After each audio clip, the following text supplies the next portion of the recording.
This channel does not promote any violent, harmful, or illegal activities. All content provided by this channel is meant for an educational purpose only. কালনার পুরপ্রধান তিনি কি বিপদ আরো বাড়ালেন?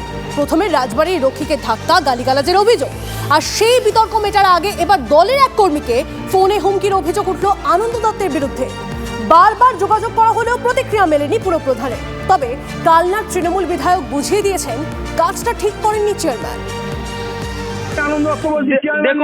দেখুন যেটু ঠিক আছে, আমাকে ওরকম কিস্তি খাবারই দেবেন না, আপনার সঙ্গে আমি কিন্তু ভদ্র ভাষায় কথা বলছি। এক বিতর্ক থামতে না থামতেই আর এক বিতর্ক কাঠগড়ায় সেই কালনার পুরপ্রধান। দিন কয়েক আগে কালনা রাজবাড়ির নিরাপত্তা রক্ষীকে ধাক্কা এবং গালিগালাজের অভিযোগ ওঠে কালনা পুরসভার পুরপ্রধান আনন্দ দত্তের বিরুদ্ধে। জল নিয়ে যাওয়া যাবে না, জল নিয়ে যাওয়া যাবে না।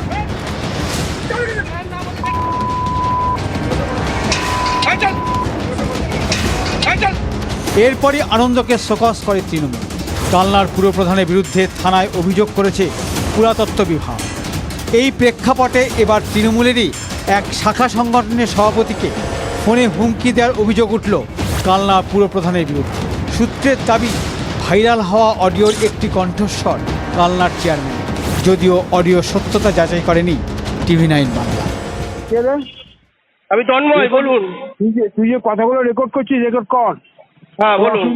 কোনো কথা তুই ফেসবুক কি লিখেছিস? যেটা সত্যি সেটাই লিখেছি। উনি অকথ্য ভাষায় আমাকে গালিগালাজ করেন এবং শুধু আমার সঙ্গে বলে নয়, উনি সাধারণ মানুষের সঙ্গেও প্রচুর অকথ্য ভাষায় গালিগালাজ দিয়ে কথা বলেন। দলকে আমরা জানিয়েছি, দল যথাযথ ব্যবস্থা নেবে বলেছেন। রাজবাড়ির রক্ষীকে মারধরের বিতর্কের মধ্যেই ভাইরাল অডিও। তৃণমূলের অন্দরেই চাপ বাড়ছে কালনার চেয়ারম্যানের। তিনি এই ধরনের ভাষা ব্যবহার করছেন, চেয়ারে বসে তাকে অনুরোধ করব ভাষার থেকে সংযত থাকুন, আর যদি সংযত না থাকতে পারেন তাহলে চেয়ারটার অমর্যাদা করবেন না। তিনি যে জায়গাটা রয়েছেন সেই জায়গা থেকে পদত্যাগ করাটাই উচিত। জুলুমবাজি করে মানুষের ভোট হরণ করে ভোটে জিতে যদি চেয়ারম্যান হয়, ভোট গঠন হয়, তাদের কাছে এটাই আশা করা যায়। কালনা পুরপ্রধানের চেয়ারে বসার পর থেকেই বারবার বিতর্কে জড়িয়েছেন আনন্দ দত্ত। তার বিরোধিতায় এক কাউন্সিলর পুরভবনের দোতলা থেকে ঝাঁপ মারার চেষ্টা করে। কাউন্সিলরদের একাংশ তাকে পুরপ্রধান হিসেবে মানতে চাননি। শেষ পর্যন্ত নেতৃত্বের চাপে আনন্দকে তারা মেনে নিলেও বিপদ ক্রমশ বাড়ছে কালনার পুরপ্রধানের। কালনা থেকে কৌশিক দত্তের রিপোর্ট, TV9 বাংলা। আজ থেকে রাজ্য জুড়ে টান পড়তে পারে আলুর যোগানে। অনির্দিষ্টকালের জন্য ধর্মঘটের ডাক আলু ব্যবসায়ীদের। ভিন রাজ্যে আলু রপ্তানিতে নিষেধাজ্ঞা জারি রাজ্যের, প্রতিবাদী অনির্দিষ্টকালের জন্য ধর্মঘটের ডাক ব্যবসায়ীদের।